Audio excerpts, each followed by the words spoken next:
Fala aí, galera, tudo bem? Professor Giovanni aqui e hoje o momento especial chegou, hein, galera? Véspera do Enem e nós estamos aqui com a equipe de professores mais preparada para a missão Enem do SAI Digital. Hoje, como eu disse, um momento especial onde vamos ver as últimas dicas de biologia, aquilo que eu imagino que vai aparecer com certeza na sua prova, você vai ver hoje aqui comigo. Então fica ligado, tá? Porque dicas preciosas vão ser compartilhadas por aqui. Mas antes de começar, dá uma olhada lá nas redes sociais do SAI Digital, acompanhe no Instagram, no YouTube, fica ligado, se inscreva no canal e ativa o sininho para você não perder nenhuma dica. Maravilha? Vamos lá então, gente? Zerou a vida aí, pau na máquina, as dicas de biologia aí para a ciência da natureza do Enem. Vamos começar aqui falando do um principal assunto que eu considero aí, a ecologia, é o assunto que mais aparece na prova de biologia do Enem. Então, a gente está no momento que a questão ambiental ela é muito debatida, inclusive, né, nós tivemos recente, aqui no começo do mês, aí, uma conferência, a COP26 no Reino Unido, para atualizar e enfatizar ainda mais o compromisso com o meio ambiente e com o desenvolvimento sustentável. Então esse é um assunto que com certeza vai aparecer na sua prova, a questão ambiental. Então dentro da ecologia, galera, só fazendo aqui, né, uma retomada em relação a algumas conferências que são importantes em relação ao meio ambiente, nós tivemos uma conferência que foi a primeira conferência de Estocolmo em 1972. Mas a primeira conferência que teve uma participação massiva de 178 países, inclusive o Brasil, foi a Rio 92, ou a famosa Cúpula da Terra, Eco 92, onde uma agenda, chamada de Agenda 21, foi estabelecida, onde os países, principalmente grandes países, né, grandes nações se comprometendo aí com essa Agenda 21 para um desenvolvimento sustentável. E aí, na sequência, nós temos, então, aqui, 1992, não esqueça, né? Na sequência, nós temos um protocolo de Kyoto, lá na cidade de Kyoto, no ano de 1997, onde foram estabelecidos compromissos em relação à emissão de gases de efeito estufa. Só que esse compromisso, na verdade, que foi estabelecido em 1997, ele começou somente a partir de 2005, realmente. Então veja que demorou aí vários anos para que a gente pudesse observar realmente o compromisso desses países signatários que assinaram esse compromisso, inclusive o Brasil assinou aí um compromisso em reduzir os gases de efeito estufa. Quando a gente fala de efeito estufa, é importante que você saiba que o efeito estufa é um fenômeno natural. Se não fosse o efeito estufa, a gente não teria vida, pelo menos a vida como nós conhecemos, não seria a mesma aqui no nosso planeta. Então o efeito estufa, gente, ele é responsável por manter uma amplitude térmica no nosso planeta, de certa maneira que vai garantir a vida na Terra. Se não fosse o efeito estufa, a gente teria uma amplitude térmica muito grande, ou seja, seria muito quente durante o dia e muito frio durante a noite. E isso com certeza limitaria muitas vidas de seres vivos aqui no nosso planeta. Então vamos lá. Em relação ao efeito estufa, um fenômeno natural. O que a gente vai discutir é o agravamento do efeito estufa. O que pode agravar o efeito estufa? E esse agravamento do efeito estufa leva ao aquecimento global. Então a gente vai falar dos principais gases de efeito estufa. Nós temos o dióxido de carbono, o gás carbônico, que vem a partir de queimadas, desmatamento, principalmente, gente, a questão do desmatamento, a destruição da camada vegetal, a destruição das florestas, coisa que está na mídia, né? Não só aqui no Brasil, mas está a nível mundial, essa questão da preocupação em manter a vegetação. Então, o dióxido de carbono que vem a partir da combustão. Nós temos aqui uma combustão completa, fazendo uma relação agora com a química. Uma combustão completa libera CO2. E aí nós temos um outro gás estufa, o principal é o gás carbônico, mas temos também o metano. O metano é um gás estufa mais nocivo do que o gás carbônico. Mas ele não é o principal gás estufa porque quando você vai analisar na atmosfera, tem mais gás carbônico do que metano. Então, como tem mais gás carbônico, o gás carbônico acaba sendo o principal. O metano vem a partir da pecuária, a criação de gado, o arroto do gado, o pum do gado, os lixões liberam metano, a plantação de arroz libera metano, então um segundo gás estufa. E o terceiro principal gás estufa, o óxido nitroso, que vem aí a partir do uso de fertilizantes na agricultura, a partir também de processos de industrialização. E o que a gente vai discutir é o aumento desses gases na atmosfera. Porque devido ao aumento desses gases, tem a radiação ultravioleta que vem do Sol. Essa radiação ultravioleta, ela aquece ela chega e aquece o nosso planeta. E essa radiação ultravioleta, ela é convertida em energia térmica, em raios infravermelhos. Olha, isso pode aparecer na sua prova. Raios infravermelhos. E esses raios infravermelhos, quanto mais gases de efeito estufa tiverem na atmosfera, mais calor vai ser retido. Lembrando que o calor é uma energia em trânsito, fazendo agora aqui uma conexão lá com a física também. Então você tem aqui o calor, mais gás estufa, mais calor fica retido no nosso planeta, intensificando o aquecimento global. Então o que a gente vai discutir não é o efeito estufa, mas o agravamento do efeito estufa, que pode levar aí a consequências, a desequilíbrios ambientais, secas, né? Você tem chuvas exageradas em determinadas regiões, falta de chuvas em outras regiões, então começa a acontecer desequilíbrio, coisa que a gente já está observando, inclusive aqui no Brasil. Consequências do aquecimento global. Nós podemos pontuar aqui mudanças no regime de chuvas, coisa que a gente já observa, intensificação das secas, crise hídrica, escassez de água, alteração de ecossistemas, redução da biodiversidade. Mais ou menos 10, 20 anos atrás, quando eu comecei a dar aula, a gente falava que isso aqui, talvez um dia a gente vai observar. Agora mudou. A gente já está observando as consequências do aquecimento global. Beleza? Então fica ligado, efeito estufa, aquecimento global, crise hídrica, essa relação aqui também com a crise hídrica, as consequências são importantes. O Enem vai trabalhar muito a questão do nosso cotidiano, o que afeta o nosso cotidiano. Uma outra consequência, gente, que pode aparecer na sua prova é a questão do branqueamento dos corais, a morte dos corais. Os corais que garantem uma elevada biodiversidade aquática. Ah, não dá nada, professor, os corais desaparecerem? Dá sim, porque os corais eles são berço para muitas espécies marinhas. Então, muitas espécies marinhas dependem dessa biodiversidade do coral. Se o coral morre, muitas espécies que dependem desse ecossistema acabam morrendo.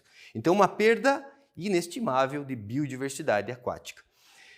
O que acontece é o seguinte, devido ao aumento do gás carbônico na atmosfera, esse gás carbônico ele também é fixado no oceano. Ele também é fixado e ele reage com a água formando o ácido carbônico.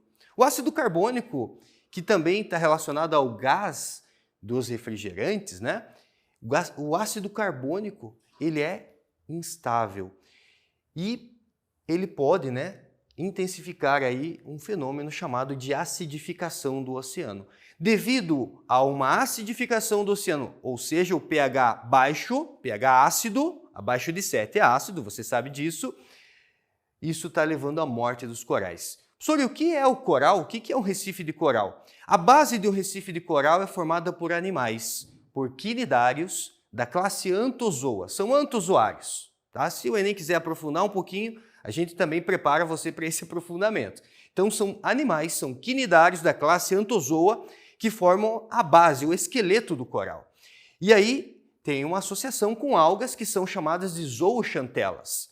Devido a essa acidificação dos oceanos, as algas acabam morrendo.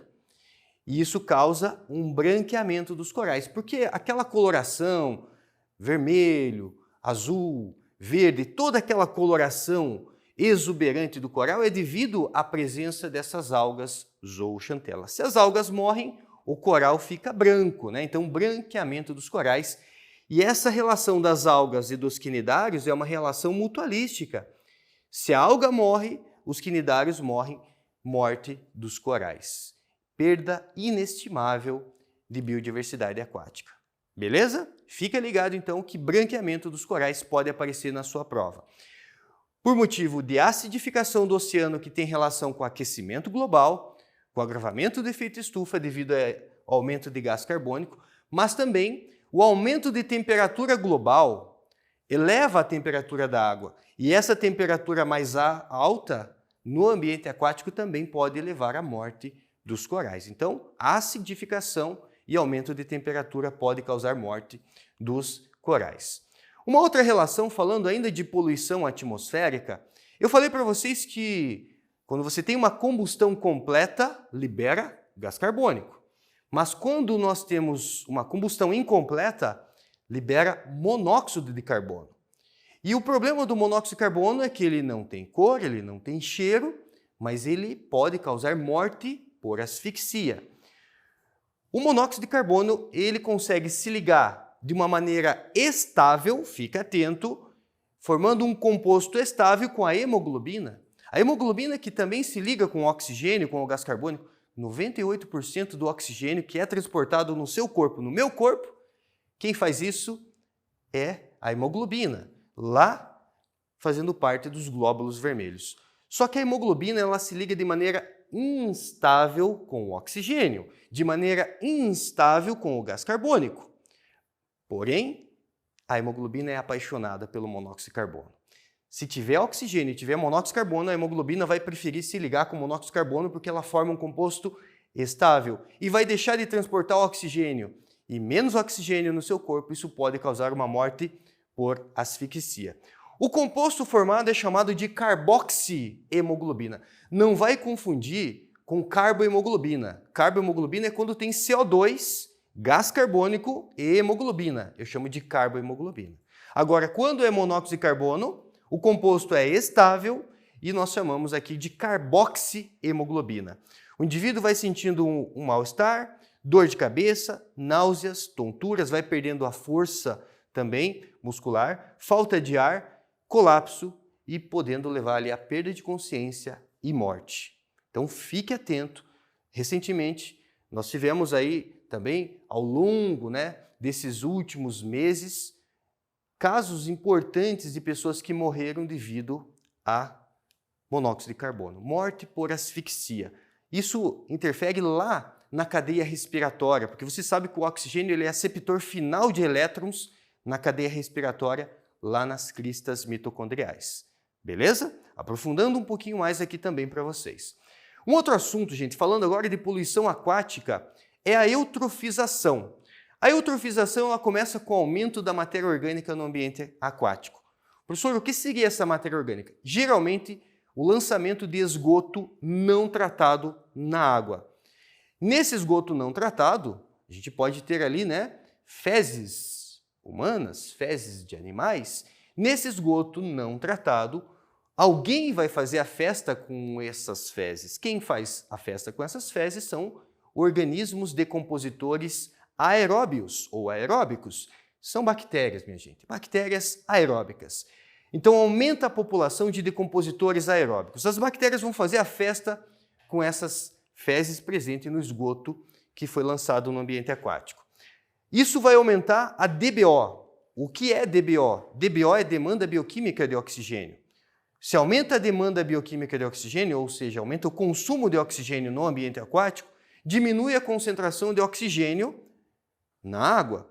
Galera, se diminui a concentração de oxigênio na água, nós teremos morte de organismos aeróbicos. Principalmente vai ser muito visível morte de peixes. Então a gente vai ver imagens como essa daqui. Inclusive, temos aqui uma imagem onde chama muito a nossa atenção morte de peixes devido à diminuição de oxigênio dissolvido na água. Se eu tenho peixes, se eu tenho organismos morrendo por conta da falta de oxigênio, isso acaba realimentando o processo. É mais matéria orgânica para sofrer decomposição. Só que agora não tem muito oxigênio na água mais, então vai aumentar a população de bactérias anaeróbicas. Geralmente são as mesmas bactérias que são flex, na presença de oxigênio, usa oxigênio. Se não tem, faz um processo anaeróbico, aumenta a população de bactérias anaeróbicas. A decomposição de substâncias orgânicas libera substâncias inorgânicas como sais minerais e o aumento dos sais minerais causa uma proliferação de algas. Essa proliferação de algas nós chamamos de floração. Podemos chamar de maré vermelha ou floração. O termo mais usual, floração, porque nem sempre a maré é vermelha, pode ser bioluminescente. Então você tem aqui uma floração. Essa floração vai fazer com que diminua a fotossíntese, porque forma uma lâmina, como se fosse uma nata em cima da água, devido ao aumento da população dessas algas. A luz solar não atinge camadas mais baixas, diminui então a taxa de fotossíntese na água e a gente vê imagens como essa daqui. Nossa, professor, o mar ficou verdinho, o rio ficou verdinho, é um rio ecológico? Nada disso, é um rio poluído, numa situação de eutrofização. E esse assunto aparece todo ano na prova do Enem. Sabe por quê? Porque a maioria dos rios brasileiros tem algum nível de eutrofização. É algo que precisa ser debatido, criado políticas públicas para a gente cuidar aí em relação da qualidade da água dos nossos rios. Beleza? Então, eutrofização é um assunto que pode aparecer na sua prova. Uma palavra importante para você ficar antenado é a biorremediação. Bio é vida, remediação tem relacionado a medicamento, a remédio. Então, estou remediando um problema utilizando vida. Isso é biorremediação.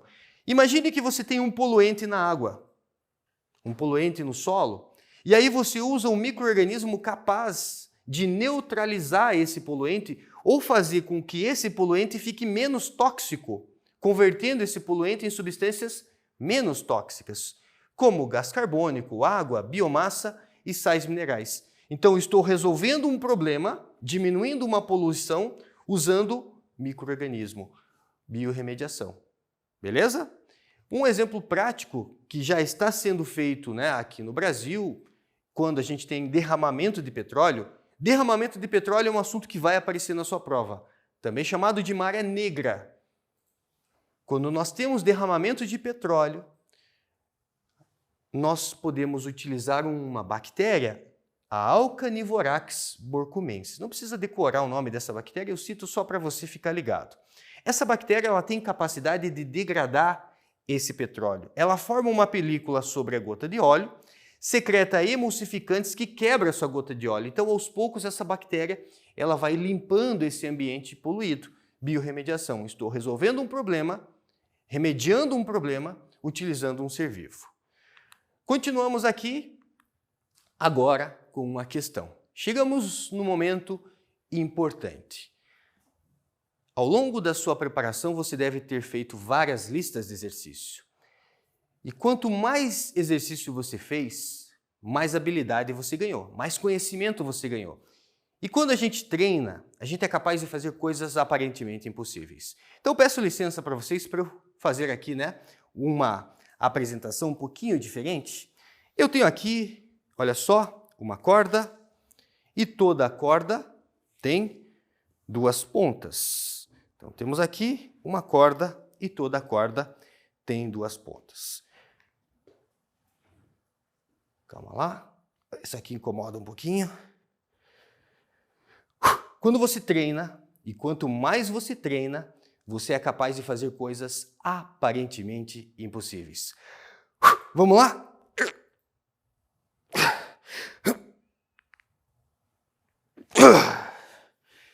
Professor, por que isso? Só para descontrair um pouquinho, mas a gente já volta para o conteúdo. Lembre-se, quanto mais você treina, mais você é capaz de fazer coisas aparentemente impossíveis. Para isso, vamos treinar um pouquinho. Enem cobrou uma questão aqui relacionada ao ciclo do nitrogênio. O ciclo do nitrogênio é sempre um assunto importante, sempre aparece ou mais voltado para a química ou mais voltado para a biologia, pode aparecer até voltado para a física, já vou falar como. Uma grande virada na moderna história da agricultura ocorreu depois da Segunda Guerra Mundial. Após a guerra, os governos haviam se deparado com um enorme excedente de nitrato de amônio, ingrediente usado na fabricação de explosivos.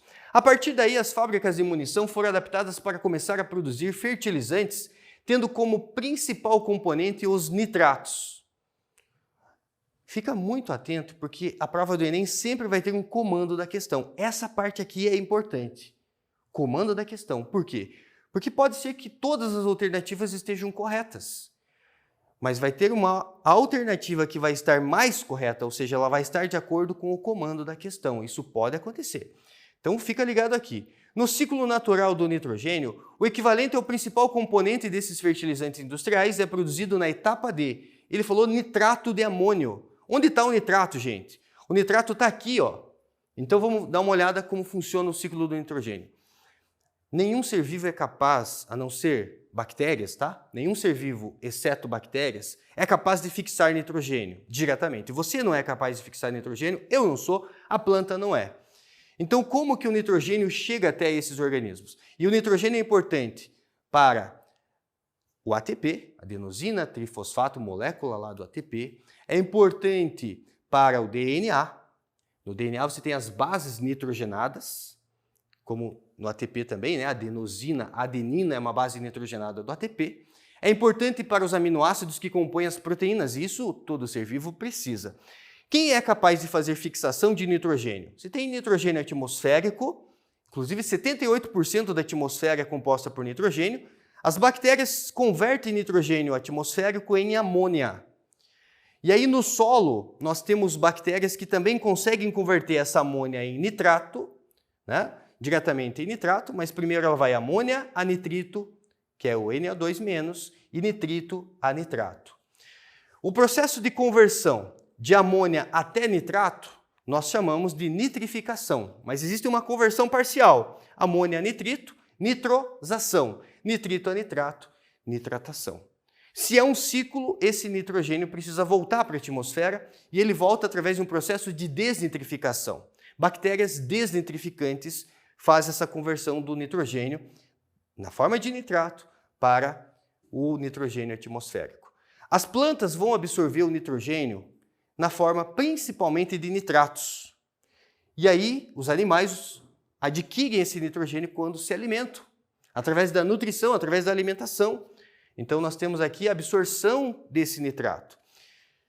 Animais e plantas, quando morrem, sofrem decomposição, formando amônia no solo. E esse processo é chamado de amonificação ou amonização. Então nós temos aqui o ciclo do nitrogênio. Importante, muito importante. Mas voltamos aqui para o comando da questão. O ciclo natural do nitrogênio, o equivalente ao principal componente desses fertilizantes industriais, é produzido na etapa D. Ele falou de nitrato de amônio. Onde está o nitrato? O nitrato está aqui. O nitrato é produzido a partir de um processo de nitratação. E aí nós temos a nitratação na alternativa A. Maravilha? Então fica ligado, um assunto precioso aí para você chegar bem preparado na sua prova do Enem. Um assunto que a gente vai encontrar são as relações ecológicas. Ainda, veja, né, dentro da ecologia, relações que podem ser interespecíficas entre espécies diferentes e intraespecífica entre organismos da mesma espécie. As relações interespecíficas, elas podem ser harmônicas ou desarmônicas. Harmônica é quando não tem prejuízo. Desarmônica é quando tem prejuízo para pelo menos uma das espécies. As interespecíficas também podem ser harmônicas ou desarmônicas. Então nós podemos citar aqui relações interespecíficas harmônicas, mutualismo. Mutualismo é um casamento sem divórcio, né? As espécies vivem bem juntas e quando a gente separa, elas morrem. Elas não vivem separadas. Um exemplo de mutualismo são os líquens, né? Que têm associação de algas ou cianobactérias com fungos. Protocooperação é um casamento que deu muito certo, mas permite um divórcio. As espécies não morrem se elas estiverem separadas, mas elas vivem muito bem se elas estiverem juntas. Temos o comensalismo, onde é uma relação positiva para uma espécie e para outra é indiferente, como é o caso do tubarão e do peixe-piloto lá da rêmora. E temos relações desarmônicas como predatismo, parasitismo, o amensalismo, ou também o amensalismo pode ser chamado de antibiose, e a competição. Detalhe em relação à competição, que competição sempre é uma relação menos-menos. Competir, mesmo que um organismo saia vencedor, ele gastou energia para competir. Então a gente sempre vai ver a competição do ponto de vista ecológico como uma relação que é negativa para ambos, porque mesmo para o vencedor, ele gastou energia para uma luta, para disputar uma fêmea, para disputar os filhos, para disputar território. E as relações intraespecíficas, harmônicas, podemos chamar aqui sociedade e colônia. A diferença de sociedade e colônia, por exemplo, sociedade das formigas, colônia, nós temos os recifes de corais. A diferença de sociedade e colônia é que a colônia, os indivíduos eles estão unidos anatomicamente, tem união física. Na sociedade, uma formiga não está unida fisicamente com a outra formiga, tá? Então essa é a diferença básica em relação à colônia e sociedade. Relações desarmônicas, podemos citar aqui, competição também pode ser entre organismos da mesma espécie, né? E canibalismo. Canibalismo é um tipo de predatismo dentro da espécie. Então, relações ecológicas importante para você dar uma revisada de última hora. Vamos para uma parte agora que é chamada de genética molecular ou biotecnologia. Um assunto importante é a técnica do DNA recombinante. Na técnica do DNA recombinante, usa-se uma enzima de restrição. Essa enzima de restrição ela funciona como uma tesoura biológica. Imagine que a gente usa essa enzima de restrição e consegue isolar o gene da insulina humano. Então, nós isolamos um gene, um DNA de interesse. E usando, né, uma outra enzima, a gente vai ligar esse gene da insulina no DNA bacteriano. E a bactéria vai produzir insulina humana, porque a receita, o DNA é humano. Professor, como é feito isso? Aqui tem uma imagem, né? Eu estava na universidade fazendo exatamente esse experimento, onde foi introduzido uma parte de uma proteína que leva a bioluminescência do vagalume. Nós isolamos esse gene da bioluminescência do vagalume e inserimos em bactéria. Então você vê que tem algumas bactérias aqui bioluminescentes. Qual a vantagem de ter uma bactéria bioluminescente? Na verdade, foi testar a técnica. Então, nós temos aqui a técnica do DNA recombinante, uma técnica de engenharia genética. Você pega o DNA bacteriano lá, o plasmídio, né, um DNAzinho circular bacteriano, você abre ele com a enzima de restrição, que funciona como uma tesoura biológica, enzima de restrição, também chamada de endonuclease, abre o DNA bacteriano, insere o gene humano e usa uma enzima chamada DNA ligase. Então agora você tem um gene humano, um pedaço de um DNA humano ligado num DNA bacteriano. O que a gente faz? Insere esse DNA bacteriano em uma bactéria. Só que esse DNA bacteriano agora ele tem um pedacinho de um gene humano. Essa bactéria, quando ela se reproduzir, ela vai fazer uma cópia desse gene humano. E cada bactéria que tiver esse gene humano vai produzir insulina, se o gene for da insulina. É assim que é produzida insulina humana hoje. Desde lá do início da década de 90 isso é feito.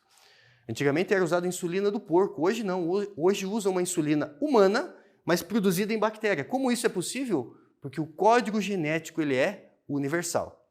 O código genético é universal. É produzido através da técnica do DNA recombinante, então, insulina, o GH, que é o hormônio do crescimento, o fator 8 de coagulação para indivíduos que são hemofílicos e vacinas genéticas, como é o caso de vacinas de DNA.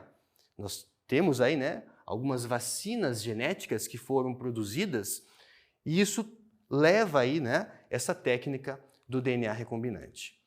Vamos falar um pouquinho agora de mosquitos vetores de doenças. Mosquitos que podem introduzir algum micro-organismo, né, no nosso corpo. Mosquitos vetores de doença. Nós temos o Aedes aegypti e o Aedes albopictus. Tanto o Aedes aegypti quanto o Aedes albopictus são duas espécies de mosquito, principalmente o Aedes aegypti, que é mais popular. Esses mosquitos eles são flex, porque eles podem transportar vários micro-organismos, desde micro-organismos aí, desde bactérias, vírus, até protozoários, né? Então podem causar aí doenças em seres humanos. Nós podemos citar aqui a dengue, a febre amarela, zika, chikungunya e a febre maiaro. Esses dois mosquitos podem transmitir essas doenças, né? Então, febre amarela, ciclo urbano, zika, chikungunya, febre maiaro e a dengue. Outros mosquitos, vetores de doenças, Temos o Haemococcus, do gênero Haemococcus e do gênero Sabethes. Mosquito Sabethes é o mais bonito de todos, gente. Ele é estiloso, né? Tem umas polainas ali nas patinhas. Esses dois mosquitos transmitem a febre amarela ciclo silvestre. Febre amarela ciclo silvestre. Então, o Haemococcus e o Sabethes é um mosquito mais de mata, não é um mosquito urbano. Então, por isso, febre amarela ciclo silvestre. Mosquito que pode transmitir aí a malária. Lembrando que a malária é uma protozoose. Temos aqui um protozoário plasmódio. O mosquito é da espécie Anopheles darling, ou simplesmente do gênero Anopheles, conhecido também como mosquito prego. Então, pode transmitir o protozoário que causa lá a malária. Ainda falando de mosquito vetores, temos a leishmaniose, uma outra doença causada também por um protozoário do gênero Leishmania. Você tem a imagem dele aqui, e aqui está o mosquito. Esse mosquito, gente, ele tem vários nomes. Mosquito do gênero Lutisomia, ou também chamado de flebótomo. E aí, dependendo da região, ele tem vários nomes. Birigui, asa branca, asa dura, tatuquira, cangalha, cangalinha, palhinha. Então, são vários nomes. Mas é importante que você lembre, mosquito palha, do gênero Lutisomia ou flebótomo, pode, aí causar, transmitir o protozoário do gênero Leishmania e causar doença chamada de leishmaniose. Nós temos a leishmaniose tegumentar, conhecida também como úlcera de Bauru ou ferida brava, e a leishmaniose visceral, que pode também atingir os cães. A gente chama de leishmaniose canina, também popularmente conhecida como calazar. Ainda nessas dicas de mosquitos vetores, temos o mosquito do gênero Culex. Esse mosquito ele pode transmitir um verme, o verme Uchereria bancroft, ou filária, O nome encardido, então a gente chama de filária. Ou a doença é chamada de filariose ou elefantise, porque esse verme ele pode se instalar em vasos linfáticos, entupindo esses vasos linfáticos, então a perna, a região onde esse verme está, causa inchaço. Então, são mosquitos vetores de doenças. Importante essa revisão. Vamos lá para falar um pouquinho de vírus. Os vírus são acelulares, não têm estrutura celular, são parasitas intracelulares obrigatórios e os vírus são específicos, altamente específicos. Vírus que ataca a bactéria só ataca a bactéria, vírus que ataca a planta só ataca a planta, vírus que ataca animal só ataca animal. Então eles são altamente específicos e infectam todos os reinos. Os vírus têm capacidade, uma vez que eles introduzem uma célula, porque eles são parasitas intracelulares obrigatórios, eles conseguem se reproduzir. Eles têm a questão, a possibilidade de mutação, de criar novas variantes, e eles têm capacidade de adaptação. Então, são características importantes em relação aos vírus. A questão de vírus vai aparecer aí na sua prova, fica atento. Falando um pouquinho mais sobre código genético. Você sabe que o nosso código genético, ou o código genético ele é universal, o que vale para mim vale para uma bactéria, por isso que eu posso pegar um gene humano e introduzir numa bactéria, que ela vai produzir uma proteína humana. O código genético é universal. E o código genético, gente, então imagine, eu tenho aqui um indivíduo, dois indivíduos. Se você pegar a sequência aqui, AGTC-TA, CGA-TGA, veja o que mudou. Mudou a sequência de bases nitrogenadas, mas o código é universal. Usa a mesma linguagem, adenina, timina, citosina, guanina, que são as bases nitrogenadas. Então, a linguagem é a mesma. O que mudou aqui foi como esse código, qual a disposição das bases nitrogenadas, podendo trazer a questão de diversidade, de variabilidade. Um assunto importante é a questão de soro e vacina. Imunidade ativa. O que é uma imunidade ativa? Quando você tem a resposta do hospedeiro a um determinado antígeno. O que é um antígeno? É uma proteína, é um carboidrato, é um lipídio presente, por exemplo, no vírus, numa bactéria, no protozoário. A vacina é um tipo de imunidade ativa, porque a vacina ela contém o quê? Antígenos, o próprio vírus, a própria bactéria, ou partes do vírus, partes da bactéria. Então a vacina é uma imunidade ativa artificial. Ativa porque eu produzo os anticorpos. Então eu estou produzindo os anticorpos quando eu recebo um determinado antígeno. E tem uma imunidade natural quando você pega a doença. Quando você pega uma doença, você entra em contato com o antígeno e você produz anticorpos. Então, Imunidade ativa natural é quando você pega a doença. Temos aqui imunidade passiva. Imunidade passiva, o soro é uma imunidade artificial e passiva, porque no soro você já recebe os anticorpos prontos. Temos ainda a questão da imunidade passiva natural, quando o indivíduo, né, o recém-nascido lá, recebe no leite materno o colostro, ou via placentária recebe anticorpos da mãe. Natural e passiva porque está recebendo anticorpos prontos. Então, diferença entre soro e vacina. Soro, uma imunidade passiva porque eu já recebo anticorpos prontos. Vacina, ativa porque eu recebo o antígeno e eu produzo os anticorpos. E vamos lá, gente. Chegando aí, né, na terceira e última parte aqui da nossa revisão, entramos aqui na genética. Em relação à genética, dicas de heredogramas para vocês. Por onde eu começo a resolução do heredograma? Procura o cruzamento que eu chamo de cruzamento-chave. Mais de 80% das questões de genética vocês vão encontrar esse tipo de cruzamento aqui. Pais iguais com filho diferente. Ou pais normais que tiveram um filho afetado. Nessa condição, a única possibilidade é os pais serem heterozigóticos, azão, azinho, azão, azinho, e o filho, já que ele é diferente, ele é azinho, azinho, azinho. Recebe um azinho da mãe, recebe um azinho do pai. Então, essa é a configuração. Você já consegue descobrir o genótipo dos pais e o genótipo da criança afetada. Já consigo saber que é uma doença autossômica, ou seja, não é sexual, e recessiva. Olha para quem está afetado, é o indivíduo recessivo, azinho, azinho. Nesse mesmo raciocínio, temos um casal igual que teve um filho diferente, só que agora inverteu. Casal afetado com filho normal. Mesma ideia, gente. Única possibilidade é os pais serem heterozigóticos e terem um filho diferente.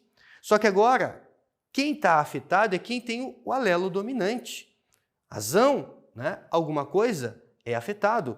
E quem é azinho, azinho é normal. Então aqui é uma herança dominante. Eu já consigo saber que é uma herança dominante. Ô professor, e quando é uma herança sexual? Dá uma olhada aqui nesse heredograma. Por onde você começa esse heredograma?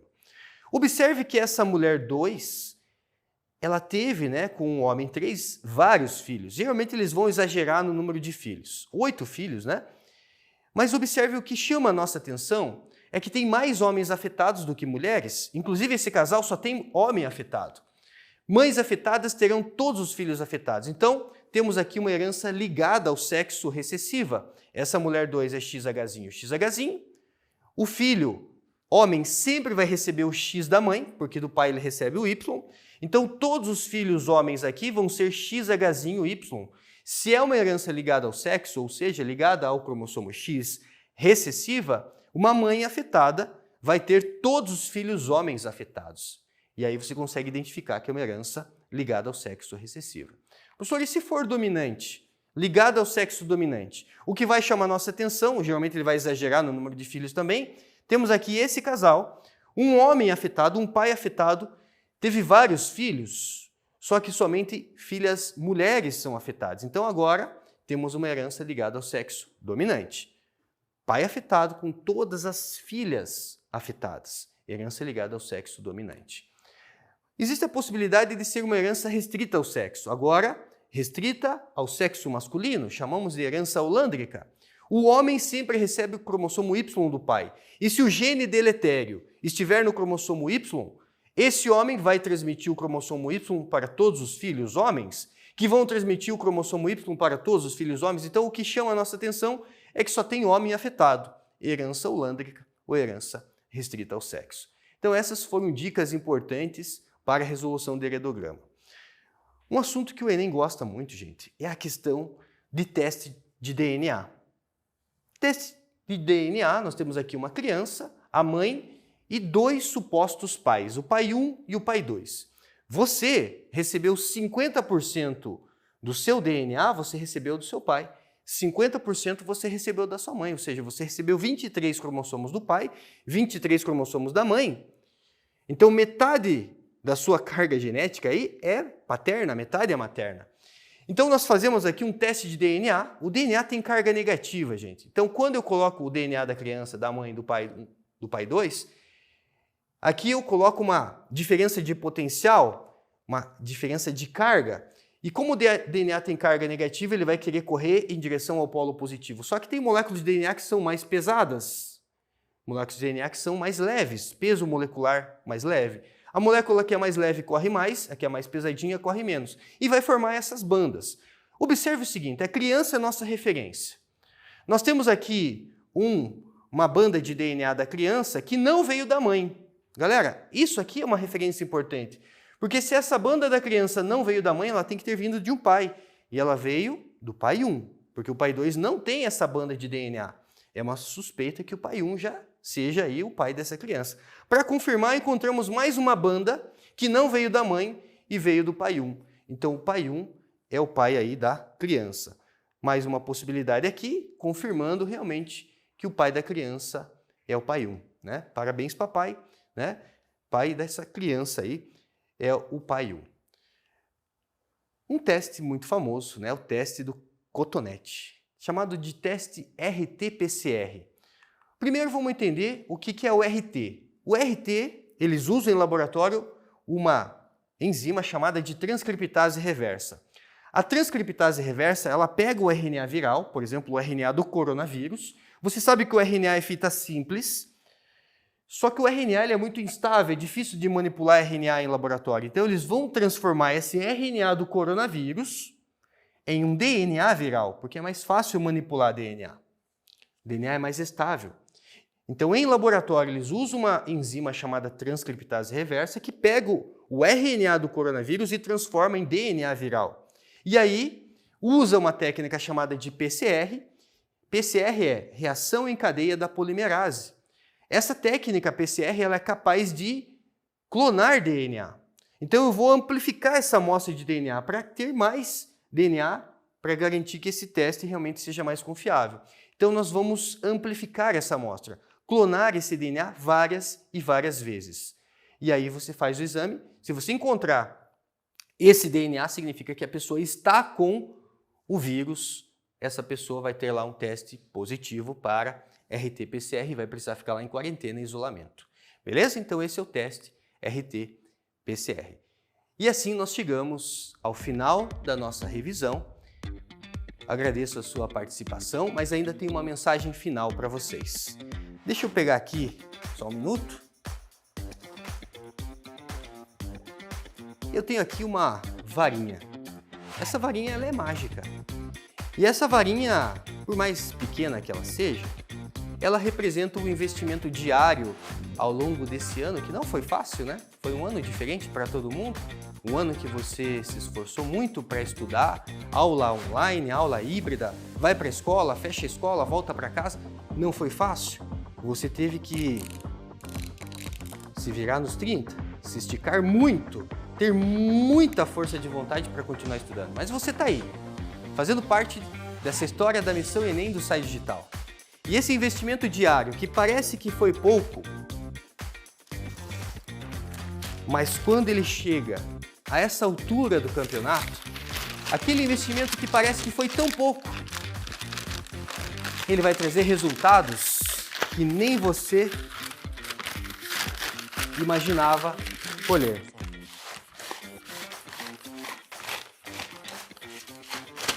E no final, o resultado vai ser tão grande que você vai ser aplaudido de pé. Estamos na torcida por vocês, os professores aqui do SAI Digital, a Missão Enem. Curta, compartilhe e vamos pulverizar esses vídeos aí para que você consiga ter a melhor preparação. Obrigado, gente, e até mais. Um abraço. E aí, galera, beleza? Professor Lúcio Skywalker aqui com você. Seguinte, tem um convite muito especial para fazer. Domingo, às 20 horas, vai rolar o gabarito ao vivo do Missão Enem. Essa semana de revisão, esses videozinhos que vocês viram aí ao longo do ano no SAI Digital, vai estar aquele time de feras, todo mundo aqui reunido domingo para discutir e comentar com você a prova do Enem. Às 20 horas, logo após a prova, todo mundo reunido para tirar as suas dúvidas da prova aqui.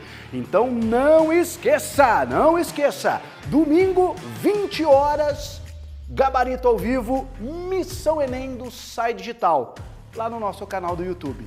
Espero vocês, hein?